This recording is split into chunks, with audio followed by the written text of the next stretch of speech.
tara, luto tayo ng adobong itik or tinatawag nilang bibe.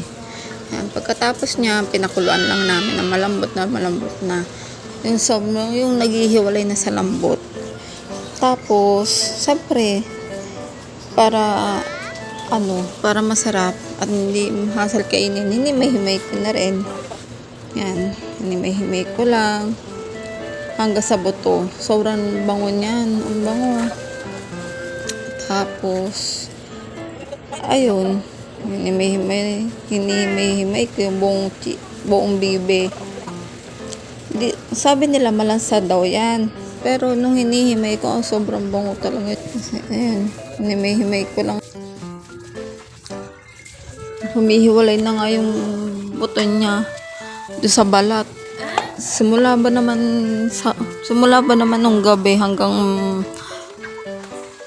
maga, pinapakulan na namin yan. Tapos niluto namin, magtatanghalian na. Tapos inaamoy-amoy ko pa siya kasi iba yung amoy niya. Ang bango niya. Iba yung amoy ng manok kaysa sa amoy ng bibe. Hindi siya amoy malansa. Tapos pagkatapos namin himayin, pagkatapos ko palang himayin, ayan, halos nasa buong katawan ako. Malaki lang siya tingnan, pero sobrang mabuto siya.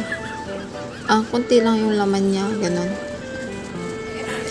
Tapos, siyempre yung mga laman loob, hindi na namin sinama yun.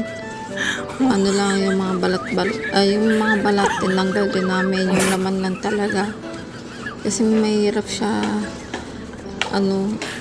kasi yung pati buhok niya, sumama na rin doon. Kasi yan, naggayat na ako ng bawang sibuyas, luya. Kasi yun ang hinimay ko is, biruin mo isang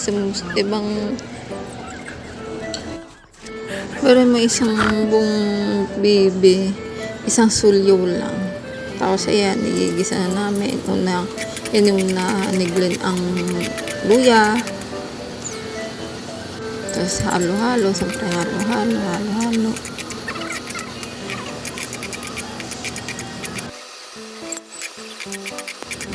Tapos bawang, sibuyas, ayan, igigisa lang namin ng ganyan yan.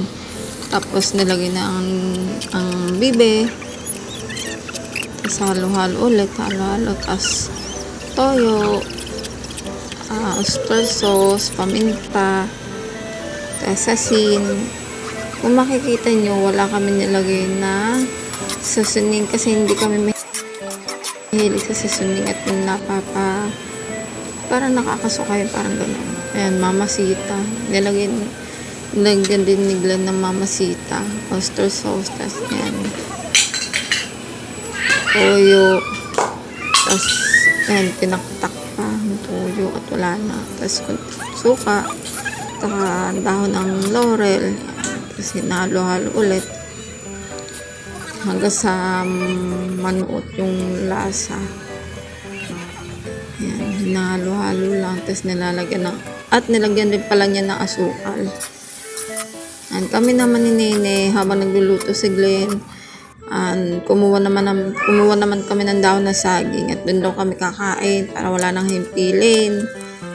Tapos nakakuha pa kami ng aratilis at gustong ni Nene ang aratilis. Ayan, kasi ang gusto niya yun siyang pipitas sa puno. Hawak ko naman yung cellphone, tapos hawak ko rin si Nene. Hindi ko naman kung anong kinukuha na namin, kung nakukuha ba o hindi yung mga video. Kaya ang gulo. Yan, siya raw ang pipitas. Galing din naman pumitas ni Nene. Ayun, 1 taon at 4 na buwan. Mapakalikot. Napitas ng aratilis. Ang hintab na, hubad pa yan. Ay naliligo habang ay naghihimay, pandilandi do sa tubig. Mapapansin niyo sa likod ko habang naghihimay ako. Naglalandi na ng tubig. And bit-bit ko daw na saging. At si Nene, bit-bit ko rin. Diyos ko po, kahirap na may maliit na bata. At itong isa na may kanina pa pala nag-iintay. At kakain ng araw kami.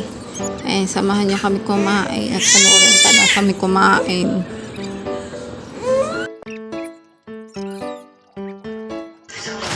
Hindi kami agad makakain at mapakainit pa ng kanin. Kakaluto nga lang pala. Kakahango lang pala. Kaya pala mainit. At kami mga gutom na rin. Anong oras na rin yan? 12 na yata yun. Hindi kami makakain ng masyado at mainit pa. Tapos si Nene, nakikidot-dot na rin at kakain. Gusto niya siya lang mag-isang kakain at tayo magpasubo. Pero puro kanin naman ang kinakain.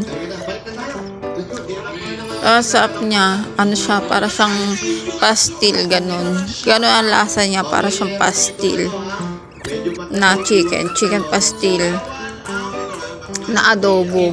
Sa amin, itik na adobo.